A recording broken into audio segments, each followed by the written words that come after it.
Do it too much and you'll waste energy and potentially lose balance. Don't do it enough and you'll be increasing your effort for very little return. I'm of course talking about rotation in swimming. You've probably heard about its importance in freestyle swimming, but if done correctly, you can vastly improve your swimming efficiency. So today I'm going to drill down into the perfect body position for freestyle rotation. Now, when you're starting out with freestyle swimming and on this journey, we normally advise just focusing on the fundamentals with the technique. But as you progress on that journey, become more confident with your freestyle swimming, that's when to bring in rotation, because there are huge benefits in terms of swim efficiency. Now, one of those areas is with that reach and the length of the stroke. Obviously, by rotating, we just gain that little bit extra. Another area that a lot of people don't talk about is actually reducing your surface area in the water and therefore your drag.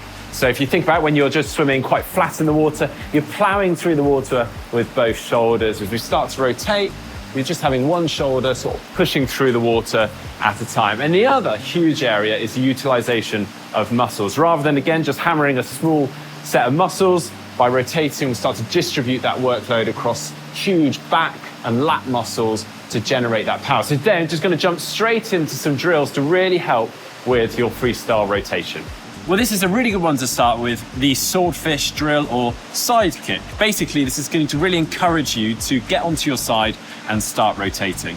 So to do this, have the lower arm extended out in front and the upper arm resting next to your hip. Using just your leg kick for propulsion, remain on your side, keep your head facing to the bottom of the pool and rotate to the side when you need to breathe. Feel free to use fins if you need to. You can also try this with a snorkel. This will eliminate head movement and allow you to just focus on keeping your body positioned still.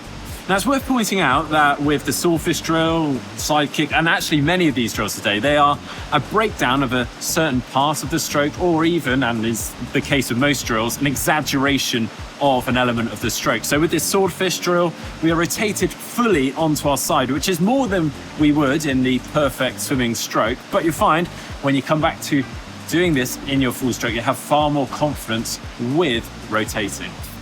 Now, taking a step forwards, again, we're going to bring in a bit of full stroke swimming. So 6 kicks and then switch. It's basically holding that swordfish position on one side whilst you count to 6 kicks and then take one pull and rotate onto the other side and repeat. Now, you still be in that exaggerated position of rotation onto your side, but by doing that one pull, we can really focus on the rotation in between those kicks, reset, and then really good form as we rotate onto the next side again.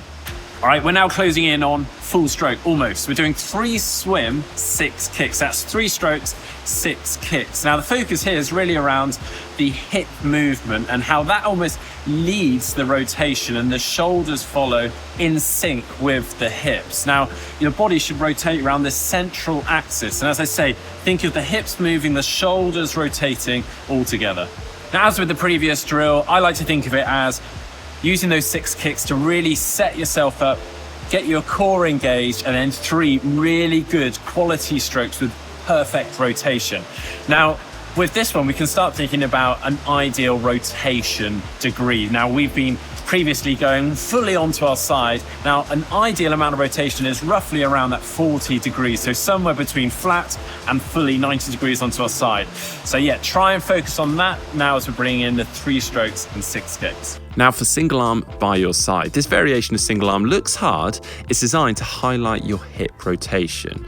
Now to do this, you have your still arm resting next to your hip and swim just using the free arm. The key here is to breathe away from the working arm in time with your rotation. You'll find this near impossible if you don't have your rotation timed correctly. If you over-rotate, you'll find yourself losing your balance and having to counteract with your legs. If you don't rotate enough, you have to force your head to rotate and lift in order to breathe.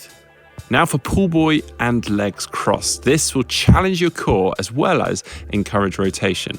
Now having your feet crossed makes your position narrower and therefore a tighter axis to move around. If you over-rotate in this position, it'll be very hard to recover. Have a bit of an experiment with this. Again, it's more of an exercise to help you understand how the body is moving, and eliminating the kick will help you focus on the movement of your hips synced with your shoulders. Right, this is a drill that I love to do, long doggy paddle. Now we're basically slowing the stroke down. We're eliminating the recovery part of the stroke, the part above the water, and purely focusing on what is happening with our hands and our body position in the water in a really nice, slow manner. So when our hand reaches forward, we're going to rotate onto our side, reach out, get a really nice good catch, pull through the water, and then as that hand pulls back, the other one is going to extend forward to initiate the rotation onto the other side. So again, really thinking about that rotation around the central axis, but we're slowing that stroke down so you can really think about it in a good time. So there we go, there's some drills to help with your rotation. They're actually drills that I implement into my own training quite often, and I really do find their help hugely. Now, a quick reminder and a quick fire of some tips to work on when you're doing these drills. Engage your core and initiate everything from your hips. Your shoulders should actually follow in sync. Try and keep your head still when you're rotating, unless of course you're taking a breath, in which case it should almost move in sync with your shoulders as well. Utilize your kick to aid in that rotation and help just turn and rotate that body around. If you find your legs are splaying out, that could be a sign that you're actually over-rotating. And if you nail all of this, you may actually find it makes breathing easier because, as I've said, your head should almost rotate around with your body. Now, rotation is not an easy skill to master, which is why we often advise just focusing on the fundamentals of your stroke before bringing in the rotation. But as I mentioned, once you do nail it, you really can improve the efficiency of your stroke. Now, if you've enjoyed today's video, please do give it a thumbs up, give it a like. We'll see you next time.